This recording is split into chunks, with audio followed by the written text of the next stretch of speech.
Hello everyone, I welcome you all for the today's session of weekly current affairs. तो आज के दिन हम अपने इस सेशन में 26 ऑफ अक्टूबर से लेके 2 ऑफ नवंबर 2025 के करंट अफेयर्स को डिस्कस करेंगे।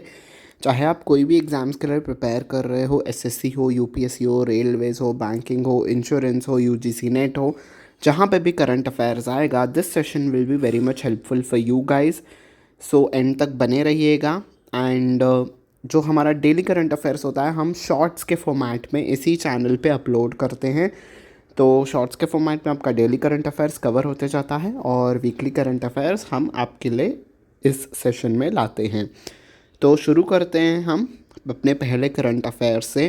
तो चीफ ऑफ आर्मी स्टाफ कौन है हमारे? हम करंट अफेयर्स के साथ साथ कुछ कुछ स्टैटिक्स फैक्ट भी देखने जाएंगे, जैसे कि चीफ ऑफ आर्मी स्टाफ कौन है, हमें इस न्यूज़ से पता चल रहा है, वो हैं जनरल उपेंद्र द्विवेदी जी। ठीक है, तो आर्मी स्टाफ जो हैं, chief of army staff Upendra Dwivedi ji, उन्होंने फ्लैग ऑफ किया Shaurya Veer run for India 2025 new Delhi में 26 ऑफ अक्टूबर को उन्होंने इसका जो है फ्लैग ऑफ किया इस दौड़ को, टू कमेमोरेट, यानी कि कमेमोरेट करना is to celebrate the 79th Shaurya Diwas. तो 79th शौर्य दिवस इस बार मनाया गया और हम शौर्य दिवस किस दिन मनाते हैं? 26 ऑफ अक्टूबर को हर साल हम मनाते हैं। ठीक है, नेक्स्ट न्यूज़ की तरफ चलते हैं। आई होप आपने इस न्यूज़ से बहुत कुछ सीखा होगा। फर्स्ट स्टैटिक फैक्ट सीखा हमने, चीफ ऑफ आर्मी स्टाफ कौन है, जनरल उपेंद्र द्विवेदी जी हैं। और शौर्य दिवस कब हम मनाते हैं? 26 ऑफ अक्टूबर को हम हर साल मनाते हैं। और इस बार का जो एडिशन था शौर्य दिवस का, वो था 79th। ठीक है, नेक्स्ट न्यूज़ की तरफ चलते हैं। 47th आसियान समिट हुआ। आसियान का फुल फॉर्म आपको याद रखना है, ये आपका स्टैटिक क्वेश्चन आ सकता है। तो आसियान का फुल फॉर्म है association of south east Asian Nations. ठीक है, तो आसियान के कौन मेंबर कंट्रीज़ हैं, ये आप मुझे कमेंट सेक्शन में लिख के बताएंगे।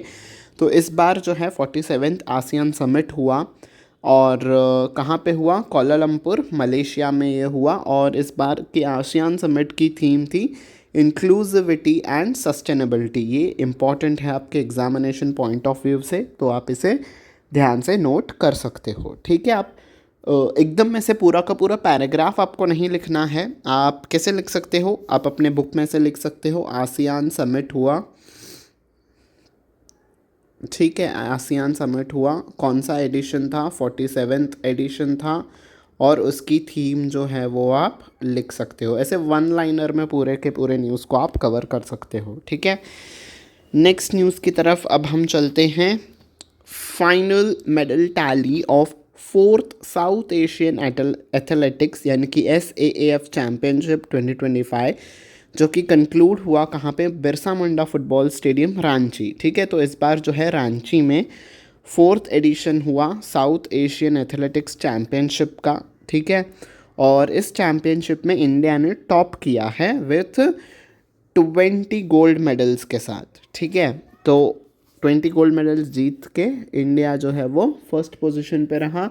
सेकंड पोजीशन पे रहा श्रीलंका, थर्ड पोजीशन पे रहा नेपाल। ठीक है, तो ये आपकी एक स्पोर्ट्स से रिलेटेड भी न्यूज़ थी। ठीक है, नेक्स्ट न्यूज़ की तरफ चलते हैं। ये आप देख सकते हो यहाँ पे मेडल टैली। पहले जैसे कि मैंने आपको कहा, इंडिया था, 20 गोल्ड मेडल थे, 20 सिल्वर मेडल थे, ब्रॉन्ज थे 18, टोटल मेडल्स थे 58 इंडिया के। ठीक है, सेकेंड पोजीशन पे श्रीलंका था, 16 gold medals, 14 silver medals, 10 bronze medals के साथ, टोटल इनके मेडल्स थे 40। और नेपाल जो है, उन्होंने कोई गोल्ड मेडल नहीं जीता, 2 सिल्वर मेडल जीते, 4 ब्रॉन्ज मेडल जीते, तो टोटल 6 मेडल इन्होंने जीते। तो ये तीसरे पोजीशन पे थे। 3 ब्रॉन्ज मेडल बांग्लादेश ने जीते, तो फोर्थ पोजीशन पे है बांग्लादेश। और फिफ्थ पोजीशन पे है मॉलडीव्स, यानी कि एक ब्रॉन्ज मेडल के साथ। और सिक्स्थ पोजीशन पे है भूटान, जिन्होंने कोई भी मेडल नहीं जीता। ठीक है जी, तो ये आपका मेडल टैली था SAAF का। ओके, नेक्स्ट न्यूज़ की तरफ चलते हैं। इंडियन आर्मी ने सेलिब्रेट किया 79th infantry day 27 of October को। ठीक है, 26 ऑफ अक्टूबर को शौर्य दिवस मनाया गया और 27 ऑफ अक्टूबर को मनाया गया इन्फेंट्री डे। ठीक है, This day is observed as a remembrance of the first military event of the independent India when the Indian Army repelled the first attack on the Indian soil on 27th of October। तो पहली बार Indian army ने attack किया था किसी के ऊपर, जवाबी कार्रवाई की थी, पहला जवाबी कार्रवाई थी वो इंडिपेंडेंट इंडिया की। तो उसे कमेमोरेट करने के लिए जो है हम इन्फेंट्री डे मनाते हैं, ठीक है। तो 27 अक्टूबर 1947 कश्मीर घाटी में जो है इंडिया पे हमला किया गया था। तो जवाबी कार्रवाई जो इंडिया ने की थी पहली बार एज एन इंडिपेंडेंट कंट्री, उस चीज़ को सेलिब्रेट करने के लिए ये डे मनाया जाता है, ठीक है। नेक्स्ट न्यूज़ की तरफ हम चलते हैं। रेसलिंग से न्यूज़ आ रही है। इंडिया के जो सुजीत कलकल हैं, इन्होंने गोल्ड मेडल जीता है एट द अंडर-23 वर्ल्ड चैम्पियनशिप्स में, ठीक है। तो अंडर-23 वर्ल्ड चैम्पियनशिप्स हो रही थी और इन्होंने किस कैटेगरी में जीता है? Men's freestyle 65 kilogram category. तो अगर आपसे क्वेश्चन आता है कि सुजीत कलकल जी ने गोल्ड मेडल किस कैटेगरी में जीता है, तो 65 kilogram men's freestyle category आप लिखेंगे, ठीक है। नेक्स्ट न्यूज़, कैबिनेट ने अप्रूव किया है terms of reference of the 8th central pay commission. तो 8वीं जो सेंट्रल पे कमीशन है उसको लागू करने के लिए अप्रूव कर दिया है टर्म्स ऑफ रेफरेंस को कैबिनेट ने। और इसकी जो कमीशन है वो गठन की गई है और इसके ऊपर रिकमेंडेशंस जो हैं विद इन 18 मंथ्स इस कमेटी को रिकमेंडेशंस देने हैं। और इस कमीशन को हेड कौन कर रहे हैं? जस्टिस रंजना प्रकाश देसाई जी, जो कि रिटायर्ड सुप्रीम कोर्ट जज भी हैं, ठीक है। और प्रोफेसर पुलक घोष जो हैं वो एक मेंबर हैं इस कमीशन के, और पंकज जैन जो हैं वो मेंबर सेक्रेटरी हैं इस कमीशन के, ठीक है। तो आपसे पूछा जा सकता है कि 8th पे कमीशन के जो हेड हैं वो कौन हैं? जस्टिस रंजना प्रकाश देसाई जी, और मेंबर हैं पुलक घोष, पंकज जैन जो हैं वो मेंबर सेक्रेटरी हैं, ठीक है। तो ये जो येलो कलर में मार्किंग की गई है वो आपके लिए की गई है ताकि वो इम्पोर्टेंट नेम्स आप याद रख सको। ओके, नेक्स्ट न्यूज़ की तरफ चलते हैं। Union minister coal and mines कौन है? Another static fact from our news. तो कौन है हमारे इंडिया के union minister of coal and mines? G Kishan Reddy ji, ठीक है। तो जी किशन रेड्डी जी ने लॉन्च किया है कोयला शक्ति, ठीक है। कोयला शक्ति क्या है? एक कोल एनालिटिक्स डैशबोर्ड है, ठीक है, कि कितना हमारे कंट्री में कोल जो है वो प्रोड्यूस किया गया है, कितना सेल किया गया है, किसको सेल किया गया। तो सारा का सारा जो एनालिटिक्स यानी कि जो डेटा है कोल से रिलेटेड वो कोयला शक्ति इस पोर्टल पे जो है वो आपको दिखेगा। और ये कहाँ पे लॉन्च किया गया? न्यू दिल्ली में। किन के द्वारा? कोल एंड माइंस मिनिस्टर जी किशन रेड्डी जी के द्वारा, ठीक है। तो हम अपनी न्यूज़ में ऐसे ही स्टैटिक और करंट अफेयर्स दोनों ही न्यूज़ को कवर करते हुए चलते हैं। तो अगर आपको ये सेशन पसंद आ रहा है तो लाइक बटन पे ज़रूर से प्रेस करिए और बाकी फ्रेंड्स के साथ भी शेयर करिए। Next news, prime minister Narendra Modi ने पार्टिसिपेट किया international Aryan summit 2025 new Delhi में 31 अक्टूबर को, ठीक है। तो इंटरनेशनल आर्यन समिट कहाँ पे हुआ? न्यू दिल्ली के अंदर। दिस प्रोग्राम फॉर्म्स अ की part of Jayan Jyoti festival. तो जयन ज्योति फेस्टिवल जो है उसी का ये एक पार्ट था ये समिट। और जयन ज्योति फेस्टिवल जो है वो क्यों मनाया जाता है? 200th birth anniversary Mahashri Dayanand ji Saraswati ji की और 150 years of Arya Samaj service to society. तो दयानंद सरस्वती जी ने जो है आर्य समाज बनाया था, ठीक है। और दयानंद सरस्वती जी की 200वीं बर्थ एनिवर्सरी को कमेमोरेट करने के लिए हम जयन ज्योति फेस्टिवल मनाते हैं। आपके लिए एक स्टैटिक क्वेश्चन आ सकता है, जयन ज्योति फेस्टिवल किस पर्सनालिटी से रिलेटेड है? सो आंसर विल बी महाश्री दयानंद सरस्वती जी, ठीक है। तो इसी के उपलक्ष्य में इंटरनेशनल आर्यन समिट, ठीक है, आर्य समाज से ही रिलेटेड नेम यहाँ पे ये रखा गया था इस समिट का। Okay, I hope this news is clear to you. Next, October 30 को जो है बर्थ एनिवर्सरी थी होमी जहांगीर भाभा की, ठीक है। और ये कौन थे? इंडियन न्यूक्लियर फिजिसिस्ट थे और इन्हें father of Indian nuclear programme भी इस नाम से भी जाना जाता था। Another static fact, another static information, who is known as father of Indian nuclear programme? Answer will be Homi Jehangir Bhabha, ठीक है। और ये जो थे फाउंडिंग डायरेक्टर थे और प्रोफेसर थे फिज़िक्स के at Tata institute of fundamental research. ठीक है, तो इस इंस्टीट्यूट के ये डायरेक्टर भी थे और यहाँ पे ये प्रोफेसर भी थे, as well as founding director of atomic energy establishment which was renamed as Bhabha atomic research centre in his honour. तो पहले जिसे एटॉमिक एनर्जी एस्टैब्लिशमेंट के नाम से जाना जाता था उसको रीनेम किया गया, किसके नाम से? बाबा जी के नाम से। तो बाबा एटॉमिक रिसर्च सेंटर ये नाम रखा गया और इसके जो थे ये फाउंडिंग डायरेक्टर भी थे, यानी कि इन्होंने ही इस इंस्टीट्यूट को बनाया भी था। ठीक है, तो अक्टूबर 30 को इनकी होती है birth anniversary. Next, justice Suryakant to be the next chief justice of India. तो सूर्यकांत जो हैं वो अगले सुप्रीम कोर्ट के चीफ जस्टिस बनेंगे। ठीक है, और another static fact is on your way, law and justice minister कौन है हमारे इंडिया के? अर्जुन राम मेघवाल जी। ठीक है, तो अर्जुन राम मेघवाल जो है वो हमारे लॉ एंड जस्टिस मिनिस्टर हैं। इन्होंने जो है कन्वे की हैं इनको विशेस। और सूर्यकांत जी किन्हें सक्सीड करेंगे? Justice B R Gavai. ठीक है, तो चीफ जस्टिस जो हैं हमारे present chief justice B R Gavai ji हैं। अब इनके बाद जो हैं सूर्यकांत जी आएंगे as a next chief justice of India. ठीक है, आई गेस February 2027 तक, ठीक है, इनका कार्यकाल रहेगा। Okay, next, on October 31 nation celebrated 150th birth anniversary of iron man of India Sardar Vallabh Bhai Patel. ठीक है, तो सरदार वल्लभ भाई पटेल जी हैं, उनकी 150th बर्थ एनिवर्सरी मनाई गई। ठीक है, 31 अक्टूबर को, और इसी को हम एकता दिवस के नाम से भी जानते हैं।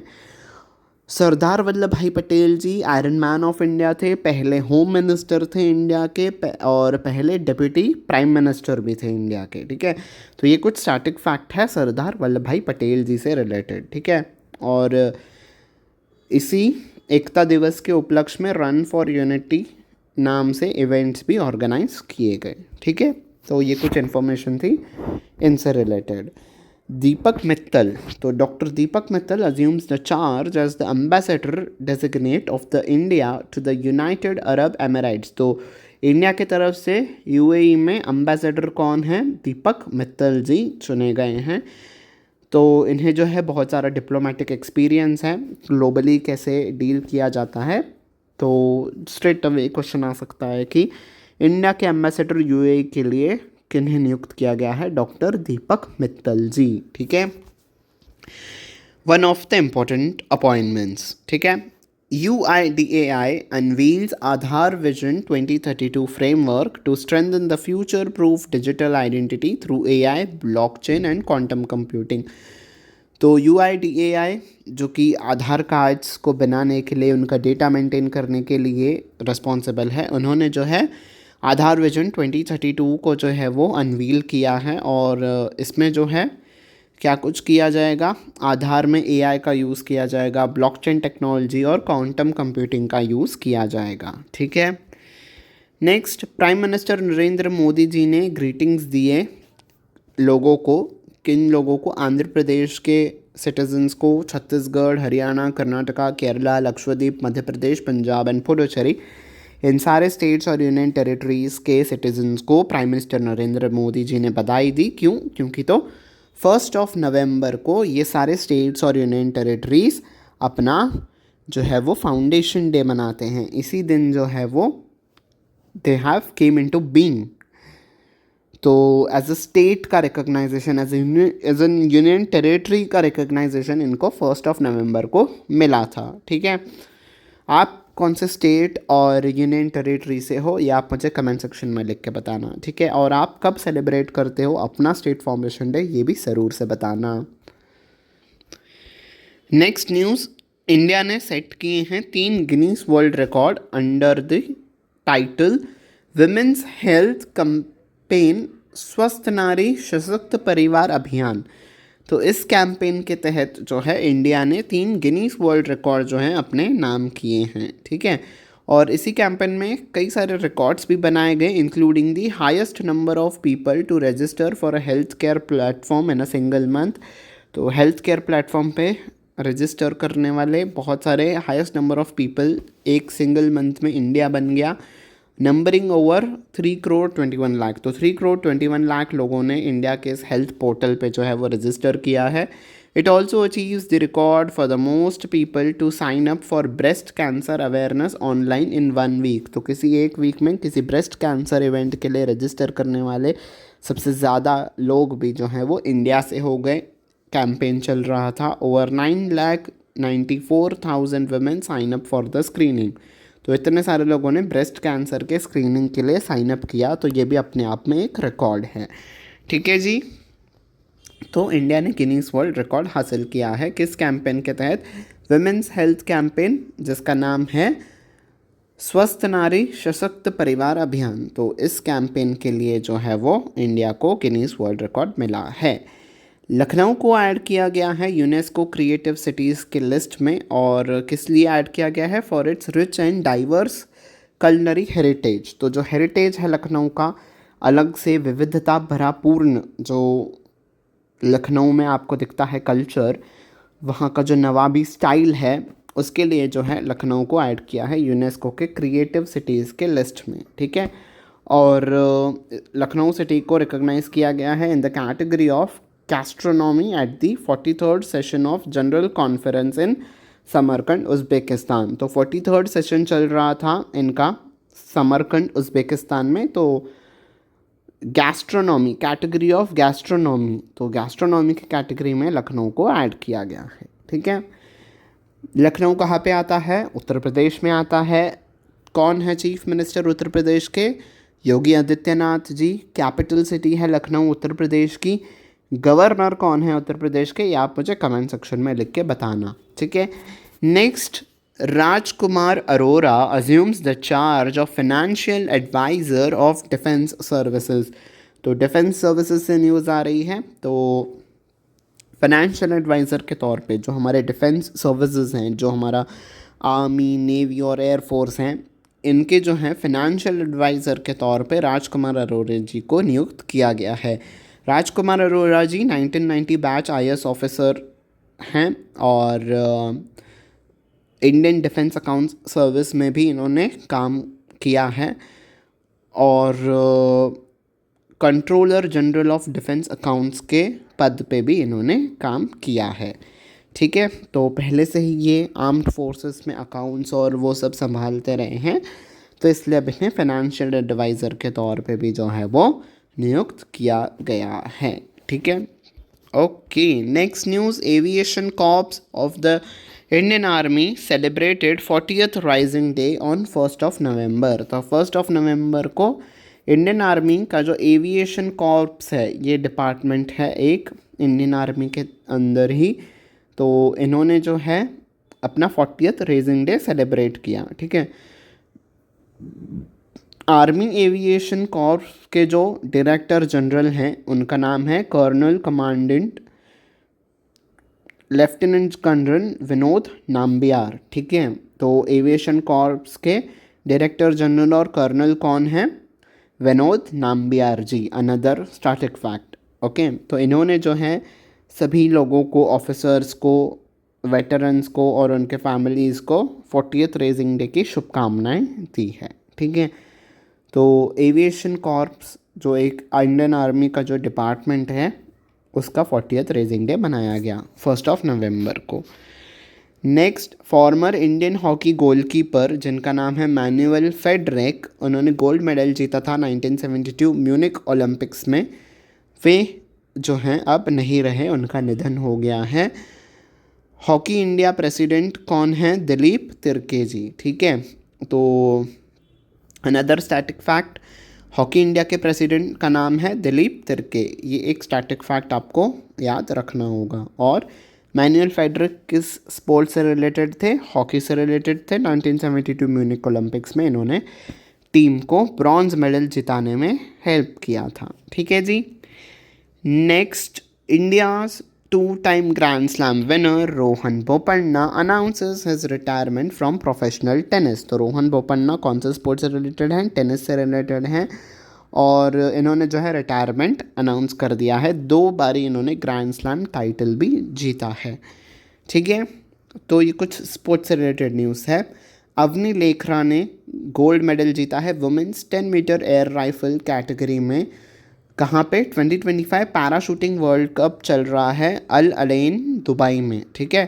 अल अलैन दुबई में जो है ये चैम्पियनशिप चल रहा था और women's 10 metre air rifle category में अवनी लेखरा, ठीक है, इन्होंने ओलंपिक्स जो था पैरालंपिक्स उसमें भी इन्होंने कई सारे गोल्ड मेडल जीते हैं और अभी भी इन्होंने इस वर्ल्ड कप में गोल्ड मेडल जीता है, ठीक है, एयर राइफल में। Okay, next, Indian space research organisation ISRO आज लॉन्च करेगा हैवीएस्ट कम्युनिकेशन सैटेलाइट को, जिसका नाम है CMS-03, 5:26 पे, ठीक है। तो आप देख सकते हैं इनके यूट्यूब चैनल पे होगा लाइव प्रसारण और इसका जो है आई गेस 4400 kgs के आसपास इस कम्युनिकेशन सैटेलाइट का कुछ वेट है और ये जो है कहाँ से लॉन्च किया जाएगा? सतीश धवन स्पेस सेंटर श्रीहरिकोटा आंध्र प्रदेश से इसे लॉन्च किया जाएगा, ठीक है। तो इंडिया का हैवीएस्ट कम्युनिकेशन सैटेलाइट कौन सा है अब? CMS-03। ये जो है इंडियन नेवी के लिए इसे बनाया गया है इसरो के द्वारा, ताकि नेवी में जो कम्युनिकेशन होता है, ठीक है, जब हमारे इंडियन नेवी के ऑफिसर्स जब दूर समुद्र में होते हैं, जब उनको कम्युनिकेशन करना पड़ता है यहाँ पे कोस्ट पे इंडियन गवर्नमेंट से अपने ऑफिसर से, वो कम्युनिकेशन और अच्छे से हो, इसलिए इस सैटेलाइट को जो है वो लॉन्च किया जा रहा है। Okay, next sports news. New Zealand के कीन विलियमसन ने अनाउंस कर दिया है retirement from T20 international cricket से, ठीक है।